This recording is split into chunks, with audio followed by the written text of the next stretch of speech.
Hi, I'm John Stevenson. We're going to be talking about the Peloponnesian War in our continuing study of the history of civilization. After the Persian Wars, the Greeks finally ended up going back to do what they love best, that's fighting each other. And this comes to a head when the city-states of Athens and Sparta and their allies, even though these are two small city-states, they have allies numbering sometimes in the hundreds of other small cities and city-states. These are going to go to war. In the case of Athens, we have a military society. We're going to look at them in just a moment. It's ruled by two kings versus Athens, that's the major naval power. So if Sparta is the major land power, known for their fierce soldiers, Athens has the better navy, and of course they're ruled by a democracy. So we have two different political structures, we have two different social value systems, and they're going to clash, and they're going to go to war. Spartan culture, let's talk about that for a bit. As we said, they're ruled by two kings. One's going to stay home, one's going to go to war. But the entire culture is that of a military mindset, where every citizen is a warrior. He's a citizen warrior. He doesn't do other sorts of jobs. The citizens didn't go in for, they were not farmers, they were not, shoemakers or any other, builders, things like that. They had one profession. They were warriors. They had other people to do those other things. And so you have a number of social classes. You have the warriors, those are the citizens. You also have the perioiki. These are the folks that are merchants, they're craftsmen, they make things, they might even make weapons, but they're not actually citizens. They're not the Spartans. They're these other peoples. The perioiki, they're the guys that hang around the house. That's literally what it means. Around the house. Peri is around, and oikos is a house. So they're around, they live there, but they're second-class citizens. And then you have the helots. These are the serfs. And there are, if you look at how many warriors there were, and then how many perioiki and how many helots, the warriors were a small, tiny minority of the rest of the people, and yet they ruled. And then, of course, you have slaves, which everyone had slaves. And yet, among the Athenians, for example, they had slaves, but as a rule, they wouldn't take slaves of other Greeks. Now, sometimes they would, but the Spartans, they had slaves of almost anyone. They didn't care about such things, and that was a cause for controversy.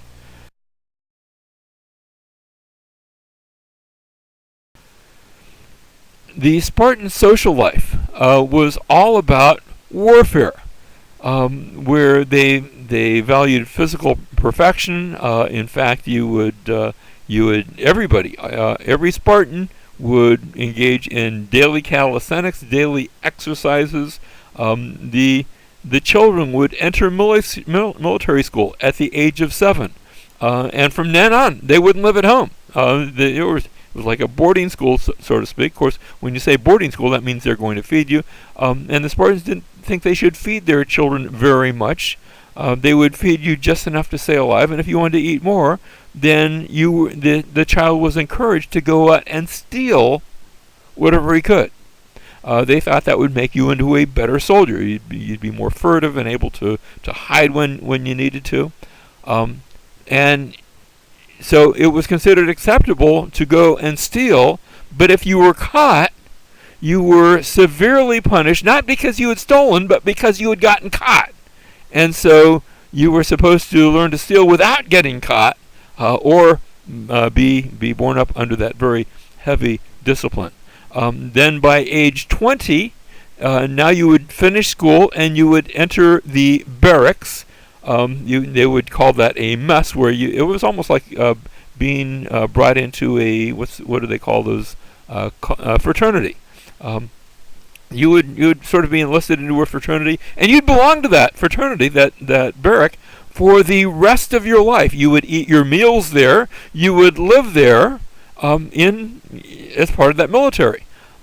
Now, by age, it was after this, usually around 30 or so, you might go and take a wife, but you're not going to live with her. She's going to live in the house that you have provided, but you're still eating your meals in the barrack, and you're not living. You go and you have your time with her so that you can bear children. But it's the life of a military wife, and you're always at war. It is said that as mothers would send their sons off to battle, they would say either come back with your shield or on it. That is, don't come back disgraced. Make sure you come back with your honor. That same call is going to be picked up later on by other cultures as well, but it was the Spartans who said it first. There's one story where a number of Spartans were off at war for 10 years. The story isn't necessarily about Troy, but like what happened to Troy. And while they were gone, they come back, and there's all these children that are they're 10 years old and younger. Well, where did these children come from? The wives, had sort of linked up with the, maybe Perioeci or others, and the Spartans were very open-minded about the sort of thing. They didn't. It's not that they really minded that sort of thing, but these younger children, they didn't have any legal status. They were not Spartans, per se, and so the Spartans, they referred to them as the Parthenoi. Literally in Greek, that means the virgin-born. And they sent them off to Sicily to form a separate colony. And so life in Sparta was very different than in other cultures. And this is the Sparta that finds itself at war with Athens.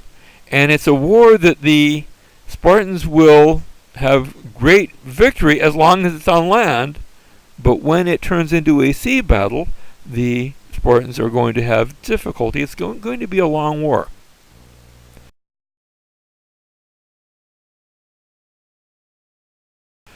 At one point, the Spartans march up to Athens, and the Athenians have built of course, Athens is quite a bit removed. It's a number of miles away from the harbor.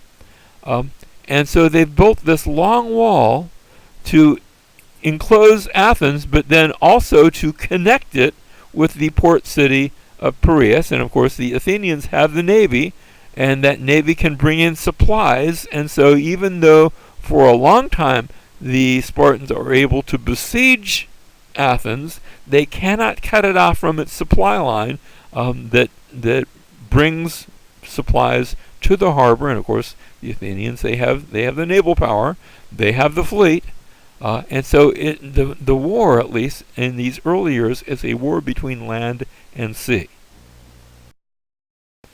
Now, eventually, someone's going to get the bright idea of sailing to the Spartan colony of Syracuse in Sicily. And the general who comes up with this idea, his name is Alcibiades.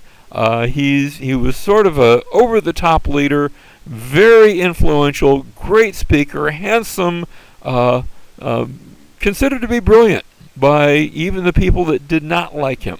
And he's going to be the leader of the expedition, and he reasons that it will be possible with his great and glowing personality, he'll get other city-states to join in and to overthrow, to use them to overthrow Syracuse, the Spartan ally.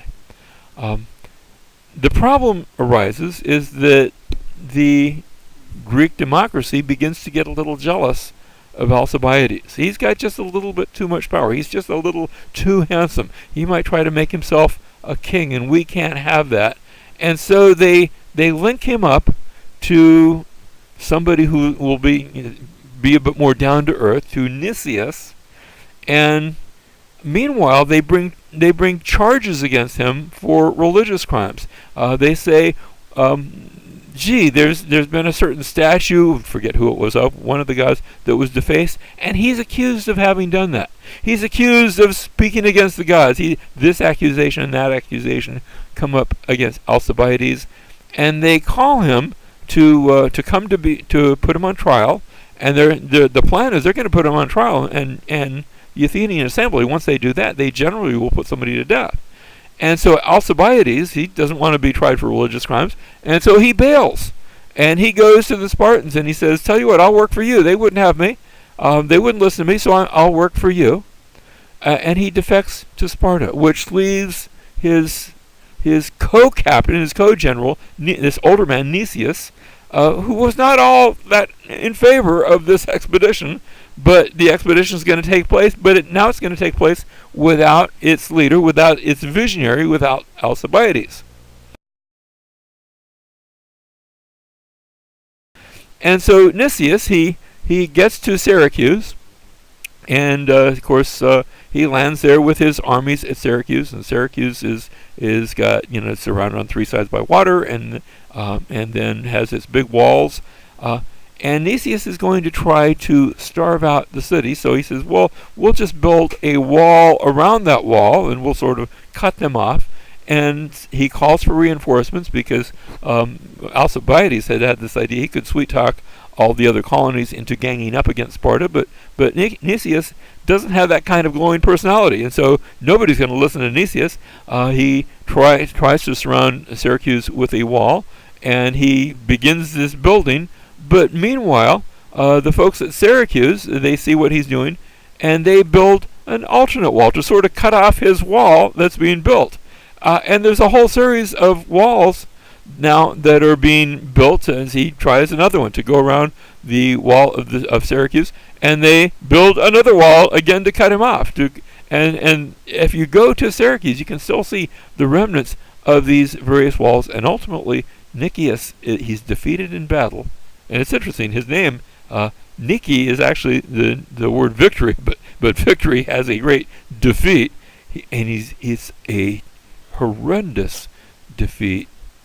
And there are thousands upon thousands of Athenians that both die, and then the survivors are rounded up and taken into slavery.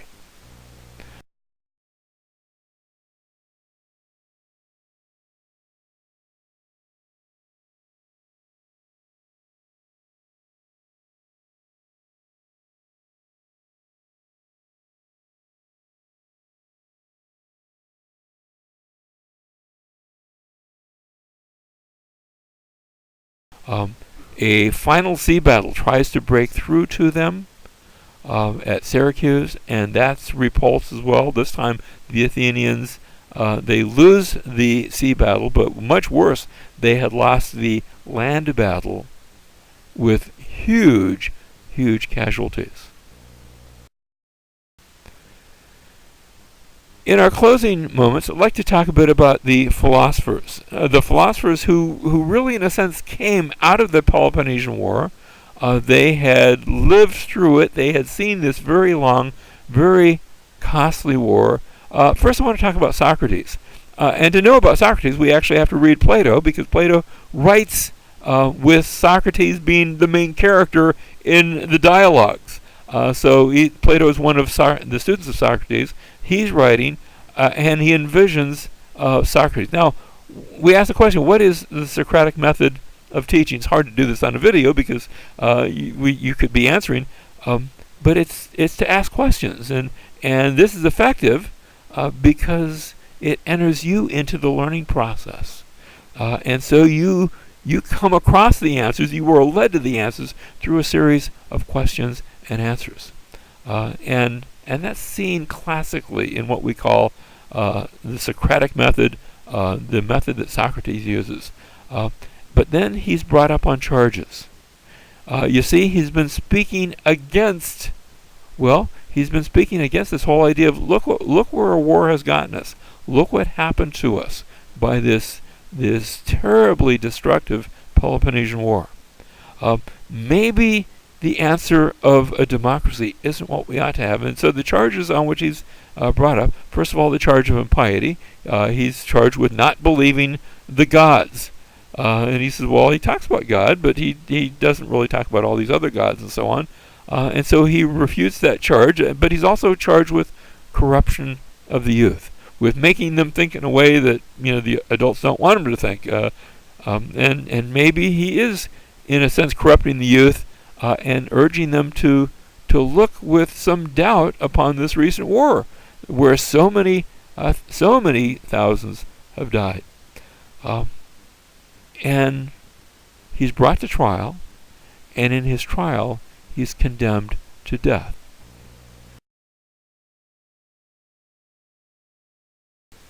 And so Socrates, he's going to drink poison, and his students gather around him. And actually, Plato writes about the death of Socrates and his last words, and as he says, "Look, no one can hurt me as long as they did not cause me to change my values."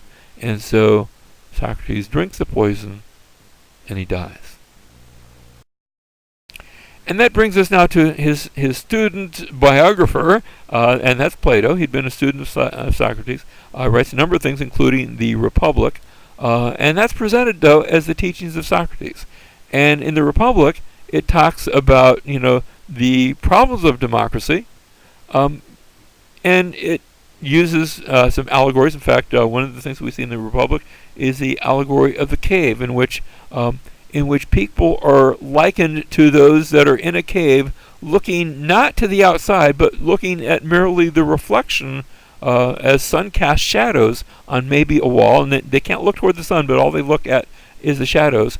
And it's presenting the idea that what we see is not reality, but only a perception of reality, only a shadow of reality, and reality is much more than just what we see. And there's some interesting ideas to that. Now, he details the problems in the democracy, because a democracy can be a very tyrannical form of government, where the people can decide all sorts of terrible things, and so he leads us to prefer perhaps the better course would be a wise philosopher king, and that's presented in the Republic.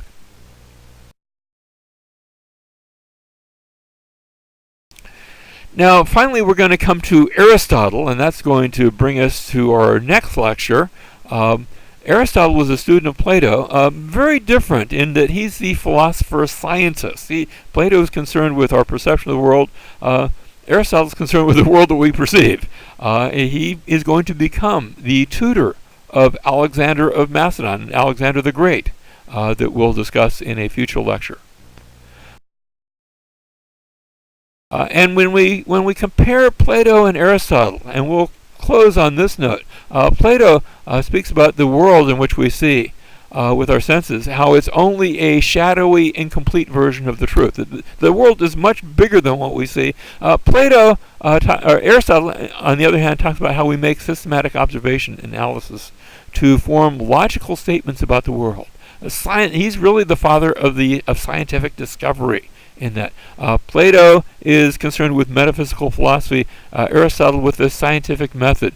Plato focuses on what is important, even if it's not necessarily true. Aristotle focuses on what's true, even if it's not necessarily important.